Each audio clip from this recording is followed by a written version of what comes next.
오늘 그 우크라이나 주제는 전쟁. 우크라이나 전쟁 한번 이제 다시 한번 어. 처음부터 정리를 하는 방향으로 해서 북한 관련 문제도 있고 그래서 안전벨트 매셔 아니 불필요하지 않아서 일단 빨리 하자. 그럼 시작할까요? 자 시작. 안녕하세요. 저는 풍박사고요. 안녕하십니까. 저는 미스터 정의입니다. 네, 만나서 반갑습니다. 예, 반갑습니다. 예. 시대가 이제 막 건너가면서 좀 우크라이나 전쟁 예. 한참 이루어지고 있는데, 이 우크라이나 전쟁이 언제 끝날지에 대해서도 지금 현재 확답이 없고요. 근데 이제 무엇보다 이제 심각한 거는 우크라이나 전쟁을 통해서 세계가 급변하고 있다. 무슨 나비 효과처럼 연쇄 반응이 일어나고 있다. 그 대표적인 전에도 말했지만 북한과의 북러 수교. 여러 가지 정세에 대한 이야기를 갖다가 오늘 나눠볼까 합니다. 물론 이 과학, 특히 이제 이 정치, 과학, 종교, 군사 분야에 이제 해박하신 우리 미스터 정의님의 고견을 들어보겠습니다. 일단 오늘 이 시간에 이제 무엇보다 이제 그동안 우크라이나 전쟁 한번 다시 한번 총정리도 한번 해보는 시간이 좋지 않을까 이런 생각도 들고, 이제 사실 그리고 우크라이나의 진정 숨겨진 내막, 왜 러시아랑 서구 열강은 미국, 영국 포함을 전쟁을 할 수밖에 없는가, 이런 것도 한번 다뤄보면 재밌을 것 같아요. 그래서 이제 특히 이제 무엇보다 핵심은 이제 우크라이나 진짜 실제 전황. 그러니까 우리나라 시키면서 심지어 누구나 어떤 사람이 개돼지 방송국이다. 지금 실제 전황이랑 180도 다르게 이제 무슨 마치 그 부일본 제국이 망할 때 했던 것처럼. 히로시마 폭격 당일까지도 소문에 의하면 확실히 확인된 건 아니죠. 히로시마 원자폭탄이 떨어진 그 순간까지도 연전연승에 미국은 이제 피바다가 되고 있다, 미군이 몰살하고 있다라고 헛소리했다는 소문이 있는데, 뭐 그 정도 수준의 완전 뭐 헛소리를 하고 있다, K 언론에서 그런 식의 비판도 많이 받고 있어요 지금. 그래서 이제 이런 것도 한번 얘기해 보자 합니다.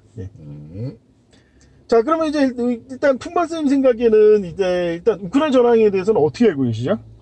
지금 현재 그 예비군이 엄청나게 동원이 됐지만 많은 예비군이 소모가 됐고, 그랬음에도 불구하고 전진이 엄청나게 더디고, 그렇죠.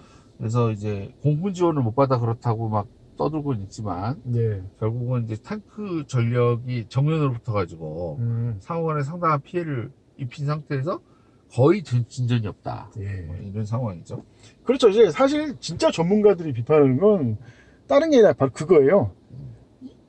그냥 일단 기본적으로 러시아와 우크라이나 인구만 봐도 알 수 있지만, 뭐 인구뿐만 아니라 공업력도 훨씬 뛰어나고, 러시아가 첨단 기술도 훨씬 뛰어나고, 심지어 핵무기도 갖고 있고, 여러모로 봐서 러시아가 훨씬 강한 나라인데, 아니 전쟁 상징이려면 그 강한 쪽이 원래 공세를 하는 거지, 약한 쪽이 공세를 한다는 건 무슨 이제 천재적인 전략을 통해서 기습을 한다든지 그런 거 아니라면 자살행위예요, 말 그대로. 자살행위라고. 이건 어떤 병법서에도 약한 쪽이 강한 쪽을 상대로 공세를 펼친다는 건 이건 자살행위다. 진짜 천재적으로 해가지고 진짜 소수 무슨 공수부대를 투입한다든지 무슨 약점을 진짜 교묘하게 해서 하는 거 아닌다면, 아니면 뭐 방식을 기습을 한다는 그런 거 아닌다면, 이렇게 심지어 지금 언제 공격하겠다고 신문방송에서 떠들고 있는 상황에서 이런 식으로 공세를 한다는 건 자살행위인데, 지금 우크라이나가 그 자살행위를 하고 있다.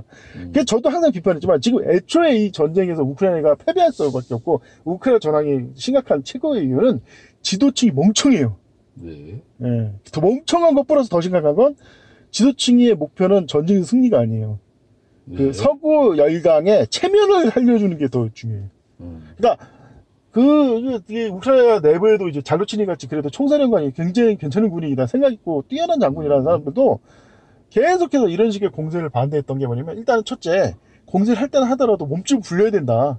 최소 40만은 육성을 하고 나서 이거 전쟁에서 뭐 싸울 생각을 해야지. 지금 20만도 안 되는 지금 병력을 가지고 공격을 한다, 반격한다. 그게 전에 뭐 대첩이라고 사기쳤던 그 북쪽 쪽을 많이 탈환했었잖아요. 근데 실질적으로 쓸모가 없는 땅만 엄청 탈환해가지고 쓸데없는 희생만 했던 게, 그게 결정적으로 이제 우크라이나 전력을 갉아먹었다. 이게 뭐 더 자세히 말하면 장하니까 아니다. 이런 식으로 진짜 생각 있고 전문가들 말을 무시하고, 당장 서방이 여론전에서 밀린다고 빨리 반격, 이게 난리, 그거에 밀려가지고 일단 반격했다가 10만 정도 만들면 또 몰살하고 10만 정도 만들었어. 이런 멍청한 짓을 반복하고 있다. 그러고 있습니다 지금. 그래서 이미 그때 이미 전쟁의 승패는 갈렸지만, 이제는 진짜 마지막이다. 이제 아예 예비군 또 동원할 수 있는 병력이 없다라, 이런 얘기도 있어요. 그 유명한 얘기죠. 그래서 이제 그걸 이제 군인들을 징집하는 징집관들을 역으로 징집해가지고 보내고, 예. 정작 이제 거기서 군대에서 살아남았는데 부상으로 다시 제전투에 투입되지 못하는 사람을 대신 징집관으로 보낸다. 그런 식으로 발표가 났죠. 네. 그러면서 또 플러스 더 사람들이 열받게 만드는 게 무슨 우크라이나 고위직 아들이 뭐 이태리라든지 미국이라든지 거기서 가끔 발견이 돼요. 사지 멀쩡한 건장한 청년이 고급 차량을 몰고 다니면서 혹은 디스코텍에서 그런 수십 명의 우크라이나 젊은 청년들이 뭐 자기 아버지가 장관이라든지 뭐 차장이라든지 뭐 이런 놈들이 무더기로 발견돼가지고 이 우크라이나 내부에서 지금 공분을 사고 있다. 그러니까 완전히 총체적인 난국이란 거예요. 네, 그러니까 이런 놈들이 어떻게 러시아를 상대로 이길 수 있겠냐. 그래서 안 되고 있다 지금 상황이. 네. 그래서 그냥 한마디로 결론이 어떻게 되냐. 지금 내 대략 얘기는 지금 3차 병력을 양산해서 보내고 있다는 겁니다. 그러니까 무슨 1차는 그러니까 원래는 이것도 정확히 말해요. 일단 첫째 우크라이나 정규군이 초반에 박살났지 않습니까? 네. 그래서 예비군을 양상해서 보냈는데 걔네들이 박살난 거야. 그 다음에 미국이 서구 외곽이 무기를 어떻게든 구소련제 무기를 전 유럽에서 긁어모아서 한 10만 이상의 병력을 양산했는데 걔네들이 또 박살나고 이번에 3차로 양산한 거래. 아이 진짜 이제는 마지막이 거의 막판 양상으로 서방제 무기를 잔뜩 무장시킨 애들이 지금 무모한 돌격을 해서 못 싸우겠다. 그러니까 이 정도 좀 되니까 이제 징병할 병력도 없고 대줄 무기도 없고 그러니까 한국같이 이역만리 지금 냉전이 지금 코앞에 있는 북한이라는 어마어마한 군수물자를 갖고 있는 나라랑 대치하고 있는 한국한테서 폭탄을 뺏어오고 있다 지금 사실상. 그래서 뭐 당시 155일 폭탄 주고 있을 때 이거 미친 짓이다 해가지고 욕을 많이 먹었대요. 우리도 비축량이 사실상 모자란데 지금 현장. 그런데도 그걸 끌어다 주고 있으니 그러면 하여튼 그런 사이고 이제 지금 돌격하는 3차 하여튼 부대가 몰살하면 진짜 이제 더 이상 싸울 부대가 없다. 이제는 남은 건 나토군의 집조참전, 미군의 집조참전인데 이거는 사람들이 아는 사람은 다 반대해요. 구급파도 왜? 잘못하면 3차 세계대전이니까. 그래서 지금 최악으로 몰리고 있습니다. 예. 자, 그래서 사실은 이제 우크라이나 전황을 이제 일단 간략하게 말했고 사실은 일단은 저번 시간에 약간 논란이 있었는데 왜 러시아는 우크라이나에서 침공할 수밖에 없었는가. 예. 그리고 그 우크라이나 전쟁의 사실 핵심은 돈바스 지역보다는 크림반도예요. 네. 예. 그 크림반도의 실질적인 목표와 가치는 무엇인가. 그걸 좀 한번 일단 짚어놓아야 된다고 생각해요. 예. 예. 일단 크림반도는 지리학적으로 볼 때 흑해로 나가는 그렇죠. 그런 관문 역할을 하는 곳이고, 예. 그다음에 이제 이게 반도이기 때문에 예. 물류 항구를 잔뜩 만들 수가 있어요. 그리고 잘 아다시피 이 크림반도를 전체적으로 볼 때 동쪽은 주로 공업 시설이 몰려 있고요. 이유가 뭐냐면 크림 대교를 통해서 러시아로부터 직접적으로 물자가 들어올 수가 있어요. 동쪽은. 예. 그에 비해 서쪽은 물류 창고 느낌. 그래서 주로 우크라이나 본토에서 생산된 엄청난 농산물이 수출되기 위해서 가공 과정을 거치잖아요. 그렇죠. 그 과정을 거쳐서 적재에서 나가는 곳이 크림반도 서쪽이 주로 하던 곳입니다.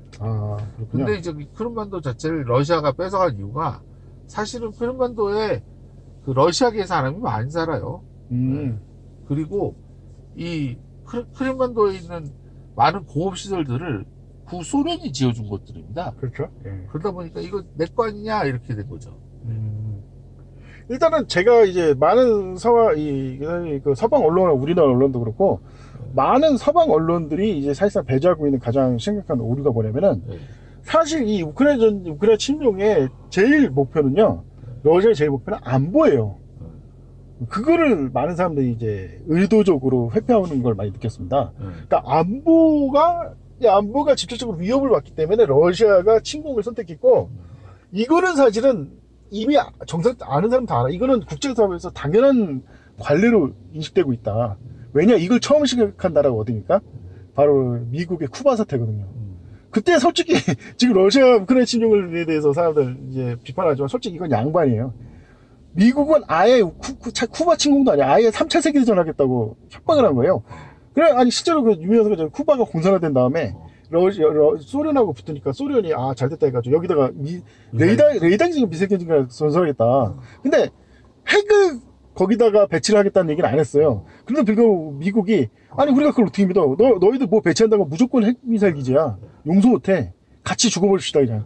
표현을. 그때 유명한 대사가 케네디가 핵 버튼을 지금 내가 지금 손을 얹고 있다라는 식으로 표현을 했다는 정확히 묘사를 했나?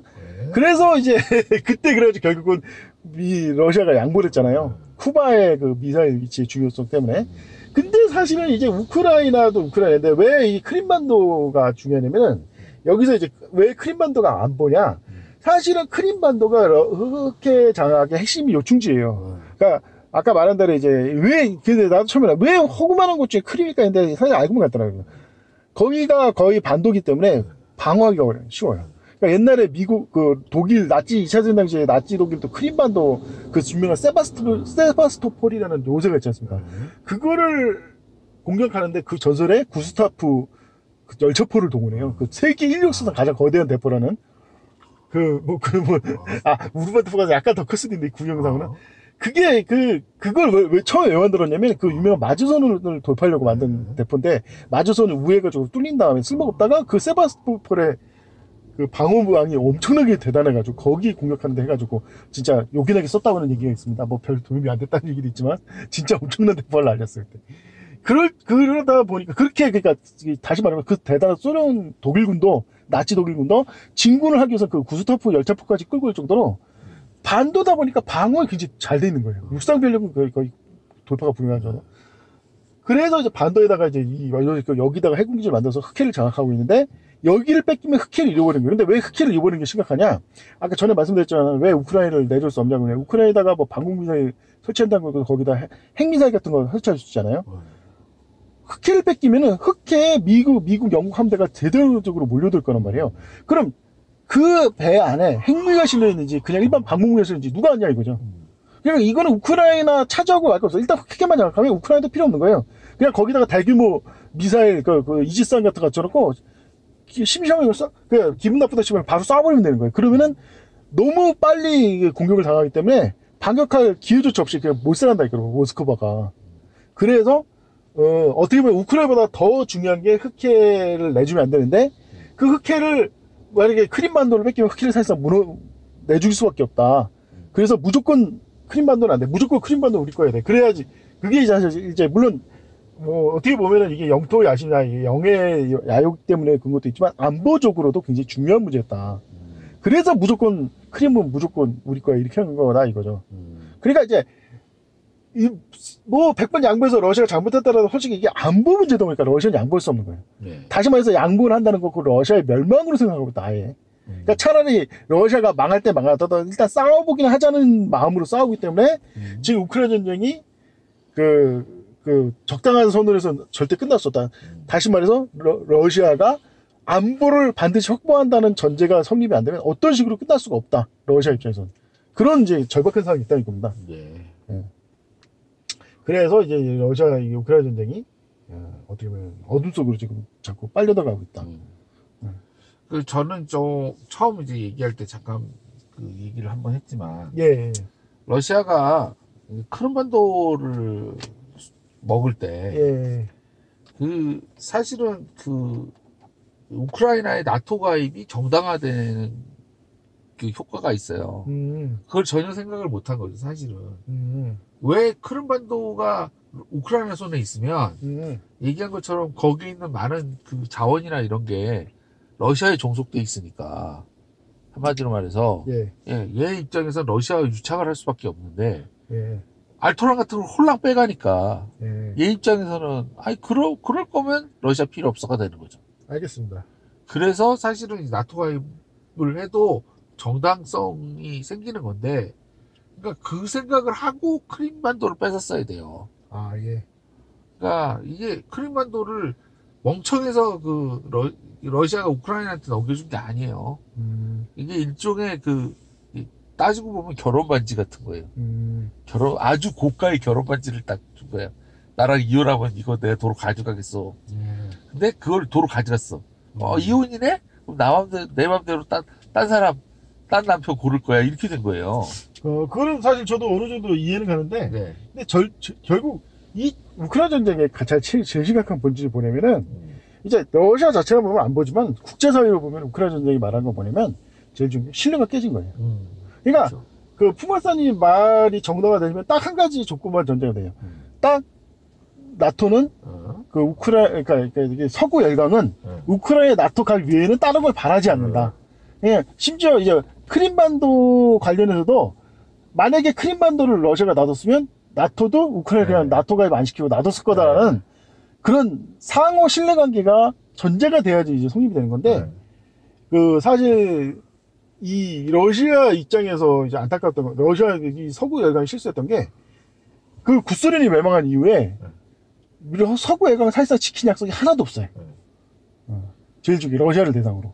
그러니까 러시아가 바랬던 건 사실은 구소련이 멸망했던 거는 러시아가 진짜 거국적으로 이제 화해의 물꼬를 트고 마음의 문을 열고 친해지게 보냈는데 그 서구 열강이 실질적으로 러시아한테 도움이 준 게 있냐 이겁니다. 솔직히 거시적으로. 심지어 이게 얼마나 이 서구 열강이 이게 쓰레기 같은 짓을 했는지 대표적인 나는 게 우리나라 그 무기 수출 있잖아요. 러시아가 당시 우리나라한테 불꽃 사업에서 무기 수출했을 때 유명한 일화가 있어요. 그 탱크 T-80 전차 보냈는데 거기에 그 핵전쟁을 대비한 방사능 방어 장비가 있는 거예요. 그래가지고 러시아 기술자 불러가지고 이거 저게 어떤 건지 설명해달라니까 러시아 기술자 보고 사색이 됐다는 겁니다. 아니 이게 여기 왜 달렸어? 형이 여기서 왜 나와갔지? 이거 빼고 줘야지 이걸 달고 줬단 말이야 하면서 깜짝 놀랐다는 거예요. 그런데 더 황당했던 건 뭔지 아십니까? 그때 이제 우리가 불고사업으로 한 10억 달러 성금을 때렸어요. 그런데 그걸 알고서 미국이 노발대발했다는 겁니다. 왜냐면 10억 달러가 30억 달러가 그거만 없었어도 러시아가 진짜 망할 수 있었는데 그거 줘서 러시아가 그래도 연명을 했다. 그래서 노발대발했다는 일화가 있는 겁니다. 카더라지야 물론. 그러니까 와 이 새끼들 쓰레기네. 아니 러시아가 그 얼마 되지 사실 그 러시아 같은 나라 있어서 어떻게 보면 얼마 되지도 않는 걸 위해서 진짜 알토란 같은 그런 첨단 기술까지 한국에 다 넘기다시피 했는데 그래서 K2 전차 기술의 기반이 있다는 건 누구나 아는 사실이에요. 그렇게 진짜 눈물 흘리면서 이제 외화벌이한데 그것도 못마땅했단 건가? 그러니까 이 일화가 상징하는 거냐. 그만큼 이 서구 열강은 10억 달러, 30억 달러 수준의 그 지원도 안 해줬다는 거예요. 완전히 진짜 러시아가 완전히 경제적으로 완전히 망하게 바랬던 거고. 그래서 푸틴이 이렇게 장기 집권한 토대가 거기서 나온 겁니다.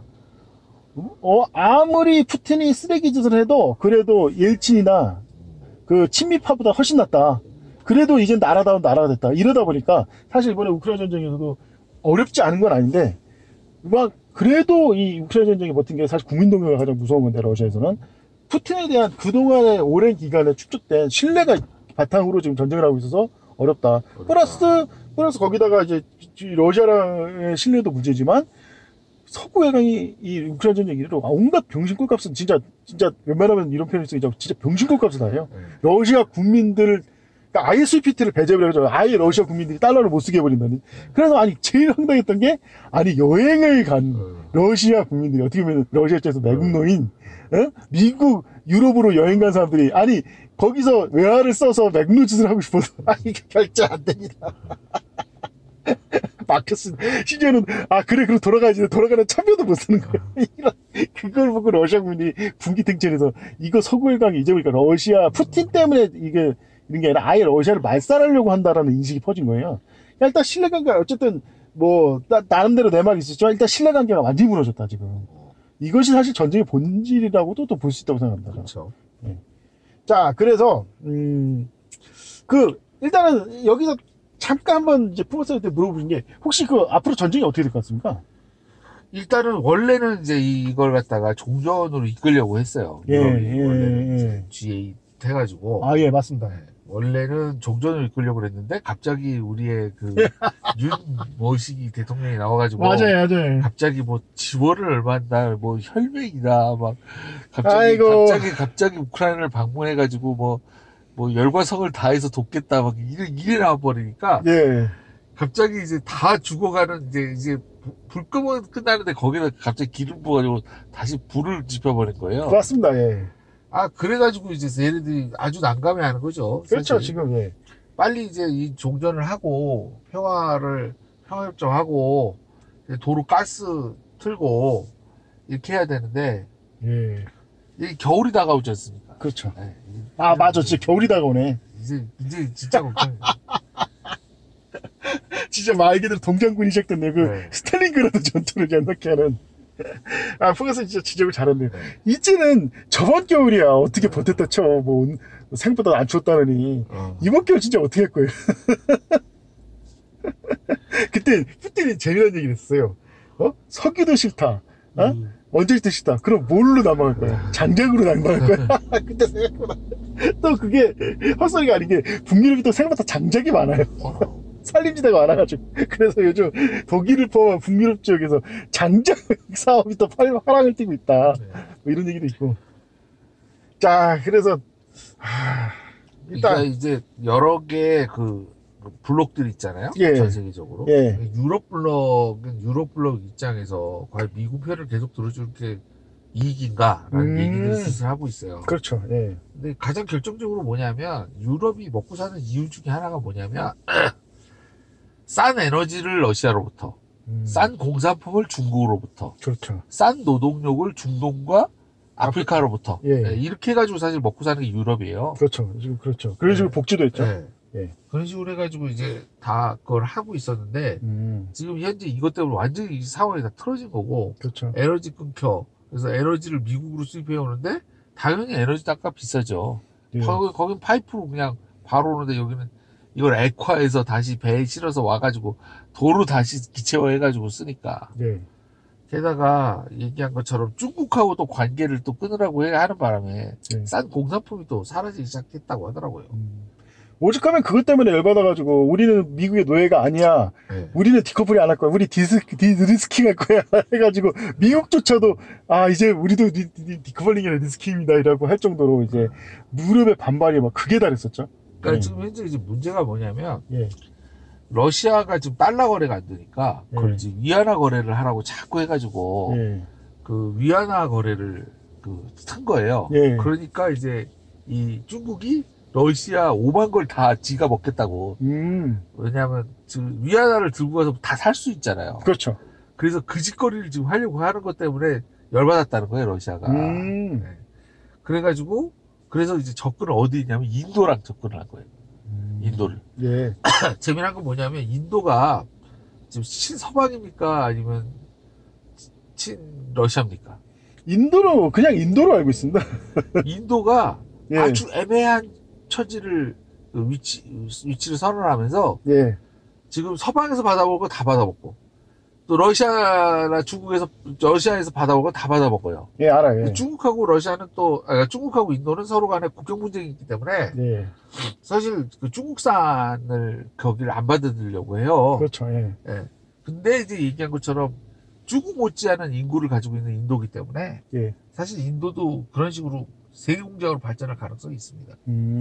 그래서 사람들이 이제 그런 걸 많이 기대하고 있는 거예요.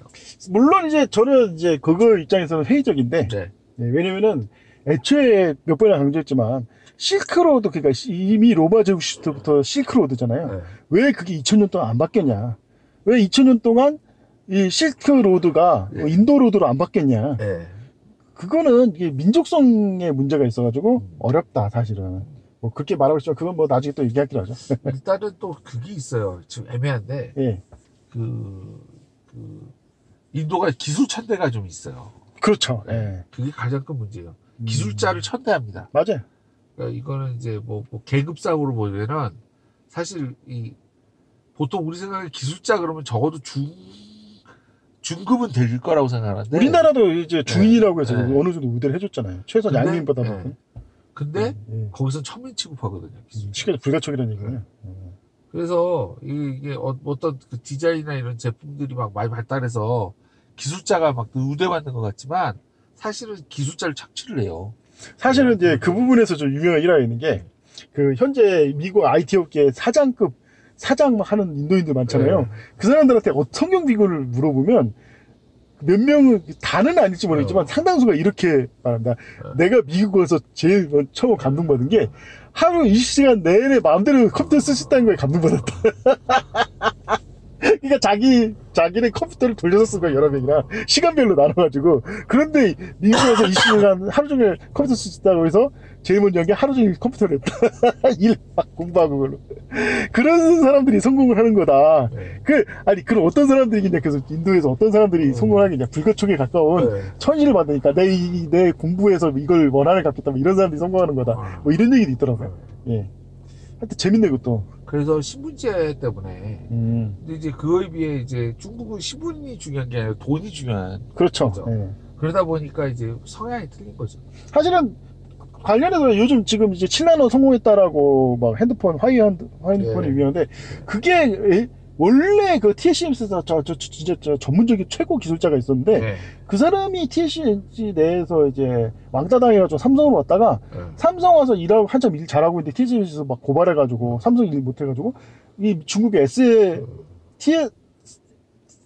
SCMC로, 하여튼 뭐, 거기로 SCMI로 옮겨가서 성공했다는 거예요. 그래서 뭐 졸지에 지금 대만 맥문으로 지금 억울하게 나름대로 억울한데, 예, 물론 이제 그런 식의 이제 기술자 문제가 좀 있네요, 생각해보면. 예. 그래서 과연 이제 중국이 중국을 대신할 새 공장이 인도가 될 것인가, 뭐 얘기들이 사실 좀 많아요. 예. 근데 이제 재미난 게 뭐냐면 인도도 지역별로 많이 갈라지거든요. 그렇죠. 특히 이제 그 인도 사람들이 잘 사는 사람들은 대부분 인도 북부로 가요. 그건 아시나요, 혹시? 아, 몰랐습니다. 그건. 예, 뭐 어떻게 되냐면 위에 히말라야 산맥이 있잖아요. 그래가지고 그 구름이 항상 히말라야 산맥에 걸려요. 그러니까 풍부한 수자원이 쏟아져요. 그래서 그 히말라야 아래쪽에는 평야지대가 있는데 거기서 엄청나게 농사가 잘 됩니다. 그래서 주로 그 부자들이 많이 사는 부촌들이나 그게 그 인도 북부 쪽에 많이 발달을 했다고 그러더라고요. 근데 인도 남부는 그거에 비해서 북부의 식민지 같은 느낌이 좀 있어요. 대충은 근데 예상은 게 저는 이제 이 인도 발전의 회의적인 게 첫 번째, 많은 사람들이 지적하는 게 인프라가 없다. 인도는 인프라 깔려면은 그 인프라가 한두 푼 드는 것도 아니고 시간도 몇십 년씩 걸리는 건데 지금 이제 인프라 걸려서 한 20년 있다가 성공할 거냐, 뭐 이런 주장도 하고. 그럼 인프라를 왜 안 까냐? 아까 말했잖아요. 관심이 없어요. 인프라 까는데 진짜 힘 있고 돈 있는 사람들은, 인도 내에서 돈 있고 돈 있는 사람은 관심이 없어요. 그러다 보니까 인프라가 없으니까 내 생각엔 아마 월남도 비슷한 현상인데 항구 도시들은 좀 발전하고 항구 근처에서 그런 식의 그건 발전해도 그것이 내륙으로까지 확산되기 어렵다. 중국의 발전의 본질은 내륙으로 확산되는 게 핵심인데, 그래서 부분적으로 성공해도 전체적으로 불가능하다는 뭐 입장도 있습니다. 그러니까 거의 옛날에 그 조개 비슷한 거 만들잖아요. 중국에서 뭐 그런 식으로 또 하면 모를까. 좀 그러네. 그래서 보통 옛날부터 무역의 핵심은 뭡니까? 인도는 원료, 중국은 공산품이었잖아요. 다. 비단도 공산품이죠. 그러다 보니까 애매하다. 사실 아다시피 지금 현재 그 동남아시아들을 먹여 살리고 있는 게 사실 중국이에요. 그렇죠. 왜 이렇게 얘기를 하냐면, 사실 그 월 수입이 우리나라 10분의 1이에요. 그러니까 한 달에 30만 원에 사는 사람이 공산품을 얼마나 좋은 걸 쓰겠습니까? 지금 그 인도네시아 가서 이렇게 포크 해보잖아요. 포크가 정말 한 손가락으로 이렇게 휘어져요. 쇠가 얼마나 얇고 약한지 정말 뭔지 알아요. 무슨 철판으로 만들어진 거예요. 유리겔라 마우스를 만들었을 때 진짜로 그런 거를 식기로 써요. 숟가락도 그렇고 거기도 그렇고 조금만 힘주면 머리가 휘어버려. 그래가지고 힘줘서 못 먹어요. 그래가지고 이런 식으로 싼 공산품, 우리나라로 치자면 질이 너무 나쁜데도 얘네들이 쓰는 이유가 뭐냐면 이런 걸, 이 질 나쁜 걸 아주 싼 가격에 생산해주는 중국이 있어서 얘네들 먹고 사는 거예요, 사실은. 또 그런 게 있었네요. 그래서 예를 들어 보면 한 달에 30만 원밖에 못 버는데 그러면 예를 들어 보면 베트남, 내가 가장 잘 아는 거. 베트남의 경우에는 그럼 어떻게 먹고 살까? 생각을 해봐요. 모르겠습니다. 자, 일반적으로 일반 한국 먹는 식으로 생각을 하면 우리는 밥하고 각종 반찬을 다 준비해서 먹잖아요. 얘네는 그런 각종 반찬이 없어요. 주식이 하나 나오고 나머지는 다 무슨 풀떼기 같은 거 주워다 이렇게 넣고 반찬으로 그 향내나는 고수 같은 풀떼기 씹는 거예요. 그러니까 간장된장 같은 게 없으니까 그러니까 간장된장이 있어요. 걔네도 있는데 그렇다가 음식에다 막 쳐서 간을 해서 먹는 게 아니고 쉽게 장조림같이 해먹지 못한다 이거네. 조금 따라가지고 찍어 먹는 정도로 쓰는 거예요. 그것도 비싸니까. 쉽게 해서 부먹은 생각도 못한다. 찍먹만이 가능한 나라가. 그렇죠. 그리고 또 한 가지는 뭐냐면 우리가 생각하기에 아주 그 잡고기 예. 다 이렇게 쪼각내고 뼈 붙어 있는 잡고기들을 솥에 넣고 무조건 끓여요. 끓여. 그다음에 그 국물을 가지고 쌀 많으니까 쌀은 막 이모작 사모작 그렇죠. 사방에 널렸지. 쌀 국수 만들어서 그 잡고기 넣어서 우린 국물에다가 담가서 먹는 게 쌀국수예요. 담가서 먹는구나. 샤브샤브처럼. 설정에서 우리나라 같이 이제 아예 끓이고 막 그런 것도 아깝다 이거네. 그러니까 끓여서 나오면 그걸 이제 끓여놓고 이제 퍼다가 두고두고 먹는 거죠. 알겠습니다. 그런 식으로 먹는 게 기본식이 되니까 30만 원으로 생활이 되는 거예요. 그런 식으로 그래서 예를 들어 보면 우리가 보통 많이 먹는 삼겹살, 뭐 마블링, 체크살 이런 거 꿈도 못 꾸는 거예요. 그래서 진짜 1년에 한 번 먹을까 말까? 좋은 날? 알겠습니다. 그렇게 잔뜩 싸놓고 고기, 근데 그렇지 않고 모든 고기가 다 이렇게 뼈가 조금씩 얘도 뼈가 붙어있는 잡고기들이야, 싹. 사실 저도 베트남 한번 여행 간 적 있었는데 거기서 뭐 깜짝 놀란 게 그 베트남은 굉장히 그 길이 막 복잡하더라고요. 그래서 왜 복잡하대? 애초에 원래 베트남은 교통을 강으로 했어요. 강으로 하다가 이제 경제가 좀 발전해서 도로를 까는 건데 거기로 하다 보니까 길이 엄청 복잡하더라고요. 근데 강으로 하다 보니까 뭐가 재밌냐면 음식을 그때 이제 결혼식에서 음식 요리하는데 그 강물이 흙탕물이에요. 그 산이 별로 없어가지고 다 흙탕물인데 그걸로 요리를 막 하는 거예요. 그러면서 이제 마실 물에 흙탕물을 먹을 수 없으니까 그 돈이 좀 있는 집안이었지만 진짜 뭐 진짜 엄청나게 큰 걔가 사람이 세 사람 동네가 세 사람은 진짜 들어가면 독세기를 갖다 놓고 거기다가 마실 물을 따로 사서 이제 부어놓은 것 그걸 마시더라고요. 그래서 이제 하는데 그 흙탕물로 요리를 하고 뭐 마지막에 어떻게 씻는지 모르겠지만 그걸로 좀 하더라고요 보니까. 그래서 이게 지금 이게 우리가 생각하기에 이러한 체제가 현재 있는데 이걸 다 지금 부정하고 지금 뭐 공급망을 재편하겠다 지금 이게 난리를 치고 있기 때문에 이 사람들이 코로도 안 들어요 그거를. 그렇죠. 먹고 사는 문제인데. 그러니까 예를 들어 보면 러시아는 스위프트 퇴출을 했다고 치지만 중국을 스위프트 퇴출할 수 있겠어요? 그 불가능하죠. 중국을 스위프트에 퇴출시켰다가 뭐 난리가 나게. 그러니까 이게 다 말도 안 되는 헛소리였다는 거죠. 그렇죠. 사실은 이게 몇 번이나 저도 고민을 했어요. 제 요즘 우크라이나 전쟁을 보면서 왜 서구 열강이 자꾸 여중한테 밀리고 있냐. 사실은 알고 보면 간단한 게 우크라이나 젤렌스키가 멍청해서 우크라이나 전쟁을 패배하고 있는 거 아닙니까? 정치 냉혹하게 전쟁 현실을 봐야 될 사람이 정치적인 걸 휘둘려가지고 빨리 반격하라 했더니 그 있는 병력 그나마 꼬라박아서 망하고. 근데 보니까 서구 열강도 똑같이 멍청한 짓을 하는 거예요. 그럼 왜 멍청한 짓을 할까? 애들이 멍청해서 멍청한 짓을 하기보다는 그 똑똑한 방법을 모르는 게 아니라 똑똑한 방법을 하려면 그만큼 고생을 해야 된다 이겁니다. 희생이 있고 고생이 있고 괴롭다. 그거 싫어서 에휴 대충 되겠지 하는 그런 무사한 생각으로 멍청한 대충 한번 해보면 되겠지 하는 식의 그런 생각으로 멍청한 선택을 자꾸 한다. 아까 말했던 그 디커블링 같은 헛소리를 하진 않나? 그래서 이제 그런 식으로 자꾸 몰락을 하고 있다. 저는 느껴집니다. 자, 그래서 이제 이쯤에서 한번 이제 우크라이나 전쟁의 진짜 본질적인 이유는 무엇인가? 사실 많은 사람들이 진정을 하는 게 아까 말한 안보 문제도 있고 여러 가지 지형적 문제 있지만 가장 진짜 핵심 중에 핵심이 뭐냐면 러시아 포비아예요. 러시아 혐오증. 왜 유럽은 러시아 혐오증을 갖고 있나? 그 러시아 혐오증의 실체는 무엇인가? 제가 사실 그걸 좀 연구를 많이 했습니다. 어떤 이야기가 나온가요? 러시아 혐오증의 실체는 간단히 사실 아시아 혐오증이에요. 그러니까 저는 여기에도 몇 번 많이 했을 텐데 이 러시아라는 나라는 전에는 몰랐는데 시베리아를 장악하면서부터 태생적으로 반드시 겪을 수 있는 그 문제가 뭐냐면 아시아적 요소를 배제할 수가 없어요. 왜냐? 아시아적 그 가치관이나 요소를 배제하는 순간 시베리아를 상실하게 돼요. 쉽게 해서 대충 보려면 아시아식 가족주의, 가정주의 말이죠. 어떤 인맥, 혈연 이런 걸 좀 중요시한다든지 이것이 이제 서구 민주주의와는 안 맞는 거예요. 아까 말한 대로 그나마 시베리아를 차지하고 있는 게 뭔가 내영토라 이거예요. 근데 사실 민주주의 하는, 진짜 민주주의 사상이면 이런 거는 사실 없거든. 내 영토 내 나라가 어디 있습니까? 이제 다 같은 한 나라 한 영토지. 이것이 이제 궁극적으로 이제 이 서구를 지배하고 있는 글로벌리즘의 핵심이거든요. 글로벌리즘 말 그대로 세계화 아닙니까? 세계주의. 이제 세계는 한 가족 뭐 이런 식으로. 이런 걸 추구하는 데 있어서 그런 생각을 갖고 있으면 시베리아 영토가 유지가 되겠냐 이거.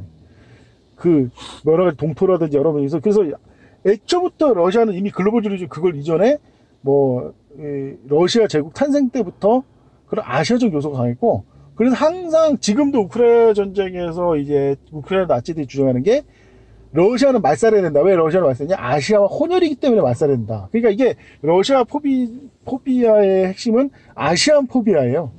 이 실제로 이제 그리고 그것이 진짜 무서운 게 뭐냐면 내면에는 있어. 근데 이게 겉으로는 일부러 안 되는 훈련을 많이 해요. 이 서구 열강 쓰레기들이. 그것이 이번에 폭발한 게 코로나 퍼졌을 때 미국 내 그 차이나 포비즘 아닙니까? 예, 중국인이면 무조건 싫어. 중국은 다 없애야 돼. 뭐 이런 식의. 이것 때문에 한국 사람도 피해를 많이 받거든요. 근데 이것이 이 러시아 포비즘이 이런 식으로 이제 아시아 포비즘 그리고 특히 아시아 포비아의 그런 본질은 또 뭐냐? 저는 그 자체가 이제 오리엔탈리즘에서 기인했다고 봅니다. 이거는 좀 얘기가 약간 길어질 수 있는데 얘기할까요? 이 오리엔탈리즘이 뭐냐?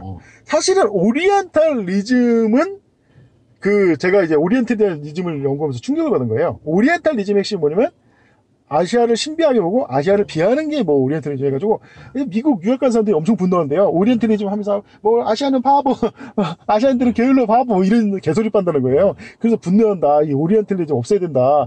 그래서 오리엔탈리즘이든지 반서구주의 막 하는데 그 사람들이 그렇게 하는 진짜 오리엔탈리즘을 숨기려고 그 사람들이 사기친다 이겁니다.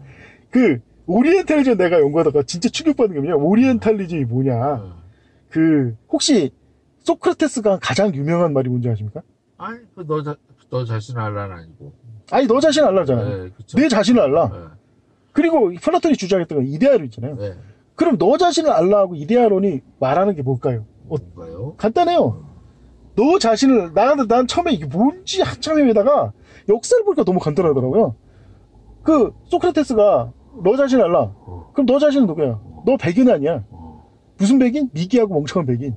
응? 그러면은 미개하고 멍청하면 똑똑하고 잘난 사람한테 배워야 될 거 아니야. 그게 누구? 동방의 페르시아. 이게 너 자신을 알라는 거야. 알고 보니까. 근데 대놓고 페르시아 만세 그리스 멍청해 이렇게 하면 맥루가 되잖아요. 그러니까 돌려서 말한 거예요. 쉽게 해서 춘추화법을 쓴 거예요. 춘추화법을. 내가 이게 사실 이 오리엔탈리즘 연구하면서 춘추화법 때 실제로 깨달은 거예요. 유교가 뭡니까? 유교의 가르침의 핵심은 그거죠. 선현의 그걸 따라라. 그럼 선현이 누구냐, 이거. 네? 사실 그 선현이 누구겠습니까? 한국 사람이. 한국인이에요. 그러니까, 보니까, 이게 이런 뜻이었나? 그러니까 무슨 얘기면, 아니, 왜 중국 고대 왕조 이름이 하나라 은나라냐, 이거예요. 뭐 상나라가 있었다고 어떻게든 붙여봤지만, 이상하게, 아니, 상나라가 없는데 왜 하나라고, 금나라가 없는데 왜 은나라냐, 이거예요. 그럼 금나라하고 상나라가 따로 있었던 얘기 아닙니까? 네, 그쵸. 뭐 상나라 있었다고 뭐 하는데, 그럼 내가 볼 때 이상해서 지어붙이고 갖고, 알고 보니까, 풍과사님, 김씨가 원래 금씨였다는 거 아시죠? 이거 혹시 이거 잊어보니까. 왜 은나라냐? 우리는 금씨의 어떻게 보면 아래다. 그래서 은이다. 그래서, 근데, 공자가, 이 춘추종 시대가 애초에 왜 일어난지 알겠더라고요. 애초에 춘추종 시대, 이 중국은 말이죠. 다른 나라는 다 전국시대인데 중국만 춘추 전국시대라는 거 아시죠? 이게 무슨 얘기냐면 다른 나라는 그냥 서로 아구다툼 할 때 최소한 중국은 초반기에는 춘추라고 해서 패자전쟁이었어요. 이 패자전쟁이 상징하는 게 굉장히 중요해요. 어쨌든 고대에 어떤 나라가 있어서 그 나라한테 배움을 가르침을 받았기 때문에 춘추 시대가 열린 거지. 그것도 없었으면 그 전국시대로 바로 넘어갔을 거예요. 서로가 서로를 죽이는. 근데 춘추라는 그래도 기본적인 상식과 원칙이 있는 패자 전쟁이 이제 춘추예요. 그러니까 다른 나라를 멸망시키는 게 아니라 있는 나라 중에 진짜 제일 잘 나가는 리더 국가를 뽑는 게 춘추 전쟁의 핵심이거든요. 그럼 뭔가 어떤 나라가 있었다는 거 아닙니까? 바로 공자가 이 춘추 전국 시대 말기에 유교를 만든 게 왜 이 짱깨 새끼들은 표현하면 짱깨 놈들은 시도 때도 허구한 자기 동족 간에 학살을 저지르고 있냐? 왜 이 학살은 끝나지 않냐? 따지고 보니 간단하다. 옛날에 안 그랬으니까 옛날에 올바른 가르침에서 벗어났기 때문이다. 그럼 왜 옛날에 올바른 가르침에서 벗어났냐? 알고 보니까 생각해보니까 간단하더라고요. 원래 한국 사람들이 와서 미개한 중국 사람들을 가르쳐서 나라를 세운 거예요. 네. 근데 얘네들이 대가리가 굵어지니까 왜 우리가 한국인한테 지배를 받아? 우리 중국 짜오 요즘 짜요. 한국 사람 불러라. 우리가 마음대로 통치할 수 있어. 통치했어 했는데 바로 나라 망한 거. 개빠져가지고 개빠지니까 이제 나라를 일단 그 나라는 망했고 망했으니까 또 새로 만들어야 되잖아요. 근데 너무 황제야 나도 황제야. 그게 바로 처음에 춘추 시대로 쓰다가 그 다음에 이제 전국 시대로 넘어간다. 심화된 거예요. 그래서 그 전국시대 한국판에서 왜 서로 죽이냐? 소년의 쉽게 말해서 한국인의 가르침을 망각했다. 그쵸, 뭐, 사실 알다시피 공자가 원래 동이족이었다. 그런 말도 있고. 유명한 얘기가 그렇죠. 그런데 여기서 문제가 아까 말했잖아요. 한국인한테 지배당하는 거 싫어가지고 이제 중화 국가를 만들었는데 여기 다시 한국인으로 하자? 이 새끼 매국노는 이 새끼 침입하만도 못하는 이런 소리 들을 것 같으니까 여기서 살짝 틀어가지고 소년. 그러니까 그 춘추필법이라고 들어봤으니까 사실을 그대로 기록하지 않고 약간 비틀어서 하는. 자, 그래서 사실대로 말을 못하고 선현이라고 일종의 사기를 친 거예요. 그럼 선현 가르침. 사실은 한국인이 갈려준 건데 올바른 도덕성인데 선현이라고 해가지고 그래서 유교를 만든 거예요. 어쩔 수 없이. 자, 그런 것처럼 이제 아까 말했죠. 페르시아 같은 다른 거 아니야. 페르시아는 한 개 나라라서 싸움도 안 하고 서로 사이좋게 잘만 지내는데 왜 그리스 새끼들은 그 추추정시대처럼 추추정시대 아니야 정시대처럼 서로 못 죽여서 안달이냐. 이거 제정신이 아니다.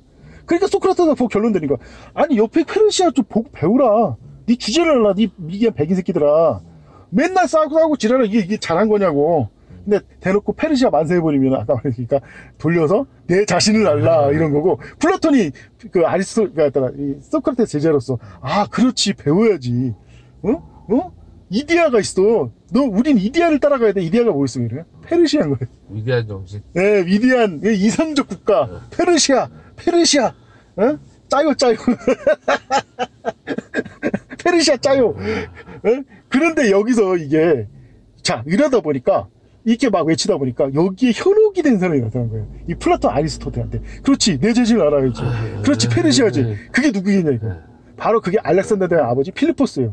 그래서 페르시아 제도와 문화를 적극적으로 받아가지고 군대를 페르시아에서 배운 기술을 이용해서 완전히 중장기별. 막 완전히 바꿔버려요. 그래서 어떻게 했냐? 진짜 그리스를 쓸어버려요.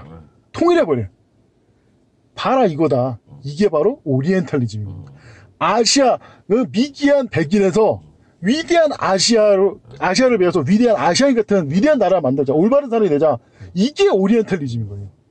근데 여기서 실제로 이제 오리엔탈리즘이 성공을 시작했지 않습니까?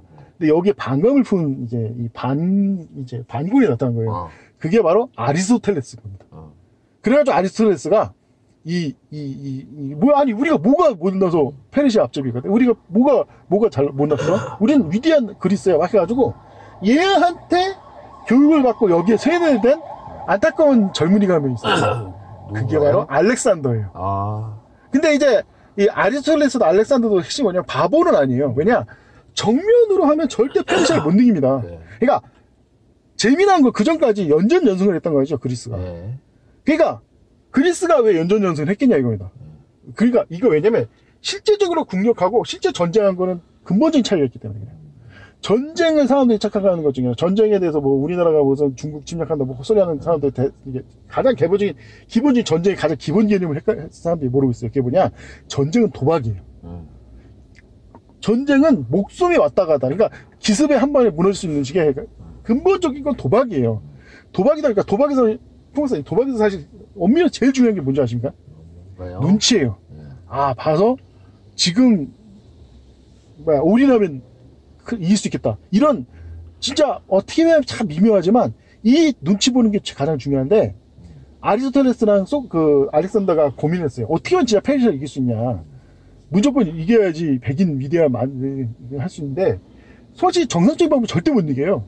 그러니까 이길 수 있는 방법을 고민하다가 엄청난 아이디어를 낸 거예요. 뭔데요? 처음에는 앞잡이처럼 막 기는 거다. 그래서 배울 거 다 해가지고 다 뽑아먹다가 결정적인 순간에 다만 이 필요한 거 뭐든지 한다. 심지어 결혼, 혈연 다 맺다가 결정적인 순간에 눈치 봐서 뒤에서 칼을 찔러버린다. 그리고 먹어버린다. 이걸 연구한 거예요. 그래서 그 첫 바다로 희양한 게 바로 전설의 필리포스 대왕 암살입니다.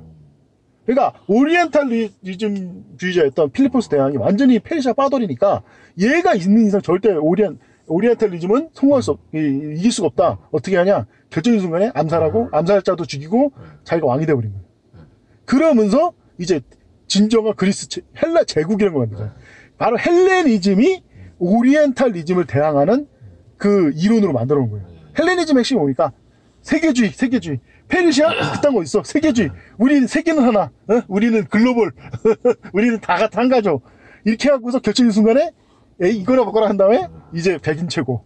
이걸 하기로 마음먹고 그래서 어떻게 보면 그 다음에 펠릭스 대왕 죽인 다음에 그리스를 엄청 증강시켜가지고 특히 핵심이 뭐냐면 얘가 어떤 짓거리냐면 해군 없애버렸어요. 해군 없애. 진짜 이게 바로 이 헬레니즘 핵심이에요. 결정적인 순간에 기회를 봤을 때 모든 걸 희생하고 거기에 몰인한다. 그러니까 해군이 없으면 반대로 역습당할 수 있는데 해군을 안 쓰고 육군에만 올인한다. 육군을 기습적으로 상륙시켜버려요. 그러면서 이제 전쟁해가지고 결국 페르시아 전체를 먹어버리지 않습니까? 이것이 바로 이제 헬레니즘의 화신이 바로 알렉산더 대왕이다. 사실 내가 이거 어디서 알게 되냐면 성경을 연구하니까 이 내용이 나오는 거예요. 예언적으로. 그러니까 어디서 이제 내가 의문을 가졌냐면 성경에 보면 양과 염소가 다니엘이 보면 양과 염소가 나와요. 근데 염소가 양을 찔러서 죽이고 수염소가 찔러서 죽이고 나중에 그 4개 뿌리 중에 한 뿌리 이제 적그리스도가 된다는 식으로 나오잖아요. 근데 양을 찔러 죽였다고 했는데 페르시아는 그 이후에 또 계속 건재합니다. 이게 왜 이러실까? 그러니까 나중에 깨닫는 거야. 지금 여기 죽인 순양이 페르시아가 아니다. 사람들 다 페르시아로 생각하는데 페르시아가 아니다. 근데 페르시아는 굉장히 유사하다.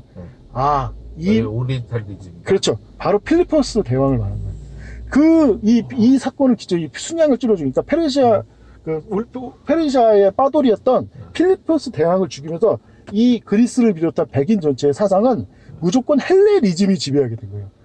염소. 쉽게 무슨 얘기냐? 처음에는 앞잡이 하다가 결정순간 뒤에서 칼 찔러라. 그리고 이 아시아를 먹어야 된다. 근데 이제 여기서 물론 이제 여기서 제가 좀 더 나가면, 그럼 애초에 페르시아는 누가 만들었겠냐, 이거. 페르시아 자체가 정말 잘하는 게, 페르시아도 동쪽에서 뭔가 되었고, 당시 동쪽에서 뭔가 되었고, 쭉 나가면 어디겠냐, 이거죠. 한반도가 나온다. 결국은 추축필법, 유교. 자, 그래서, 이 전체적 과정을 설명했죠. 자, 그럼 현재 오리엔탈리즘을 사실 주도하고 있는 나라가 어디겠냐, 이겁니다. 미국이 되겠죠? 사실 미국은 완전히 헬레니즘으로 변질했고, 러시아예요. 사실은 이 현재 오리엔탈리즘을 파괴하게 한 헬레니즘주의자들이 가장 주력하고 있는 게 혹시 뭔지 아십니까? 뭔가요? 사실 이 러시아 이게 우크라이나 전쟁의 진짜 본질은 여기서 나오는데, 그게 바로 기독교 말살이에요. 사람들이 서구엘과 기독교 다 헛소리고, 그거는 알렉산더가 했던 그 추잡스러운 헬레니즘 빨갱이 짓이고, 가장 최고의 아시아 사상은 뭐냐면, 동양인 사상은 기독교예요. 동양이 있던 예수 그리스도, 동양인이 유대인인 예수님이 만든 기독교가 최고의 아시아 이거고, 이것이 너무나 틀려가지고, 감히 정면으로 대적을 포기해버린 거예요. 로마 제국도 300년 동안 계기다가 안 돼가지고, 완전히, 정책을 바꿔가지고, 이제, 쉽게 말해서 헬레니즘 같은 추악한 짓을 하지 않습니까? 쉽게 말해서 알렉산더 대왕도 페르시아 점령할 때 제일 먼저 뭐부터 했습니까? 페르시아 공주랑 결혼을 했다고. 그러니까 이런 혼혈 이런 걸 통해서 다 섞어버리는 거예요. 그 결정수가 다시 뒤집어 엎어가지고 백인 제국을 만드는 게 핵심 아닌가. 그런 것처럼 이 로마 카톨릭을 만들어내요. 일단은 기독교한테 굴복을 할 때 하더라도 주도권은 자기가 갖는다는 게 로마 카톨릭의 핵심이거든. 그래서 온갖 더러운 로마 종교를 기독교로 끌어들이지 않습니까? 그런 것처럼 이제 기독교 말씀하는데 지금 보니까 사실상 전 세계에서 현재 공식적으로 기독교 인구가 제일 많은 나라가 퍼센테이지로 그게 러시아예요. 70%가 러시아 정교예요. 물론 러시아 정교의 자체에 문제가 많지만 어쨌든 형식적으로나 공식적으로 세계에서 가장 기독교가 많은 나라가 러시아예요. 그러니까 러시아를 안 무너뜨리면 기독교를 무너뜨릴 수가 없는 거예요.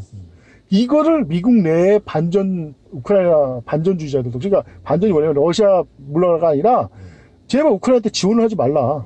우크라이나 지원해서 전쟁을 쓸데없이 늘리고 있다. 근데 여기에 관해서 사람들이 많이 있죠. 그러게 이 기독교 이전에 러시아는 현재 가족주의가 지배하고 있다. 그러니까 지금 미국이 추구하는 건 가족을 해체하려고 하지 않습니까? 자꾸 남녀의 구분을 없애고 뭐 제3의 성, 제4의 성, 뭐 제8의 성, 제180의 성, 무슨 108번뇌 같은 뭐 이런 식으로 가족을 붕괴시키려고 했잖아요. 근데 러시아는 이 가족적이나 정책적인 사고방식을 고수하고 있다. 왜냐 보다 이면은 뭐냐면 기독교를 지키기 때문에 그래요. 그러다 보니까 사실 이게 심각한 게 기독교 전쟁이에요. 그 참고로 재미난 거니까 전 세계 기독교 1, 2, 3위가 어느 나라인지 아십니까? 어느 나라가요? 1위가 미국, 2위가 중국, 3위가 러시아예요. 그러니까 지금 이 세 개 국가의 전쟁이라는 건 지금 기독교인들 간의 전쟁이에요, 지금. 이게 이 배후에 누가 있겠냐 이거죠. 마귀가 있다. 그렇죠, 마귀가 있는 거지.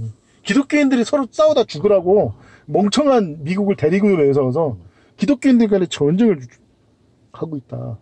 이것이 현재 오리엔탈리즘과 헬레니즘 간의 전쟁이다. 헬레니즘이 추구했던 그 가족 해체, 가족 혼합 이런 거를 지금 글로벌리스트들이 강력하게 추구하고 있고, 예. 그래서 이제 이게 생각보다 심각한 전쟁으로 비화되고 있습니다. 어쨌든 오늘 좋은 시간이었고요. 예. 네. 어쨌든 새로운 방향, 즉 러시아와 우크라이나 전쟁을 갖다가 지금 실제로 오리엔탈리즘과 헬레니즘 사이의 전쟁으로 그렇죠. 치환하는 아주 재미난 관점이었습니다. 예. 오늘 시간 감사했습니다. 다음에 또 봬요. 안녕히 계십시오. 지금까지 풍박사였고요. 미스터 정이었습니다. 예, 반갑습니다. 예.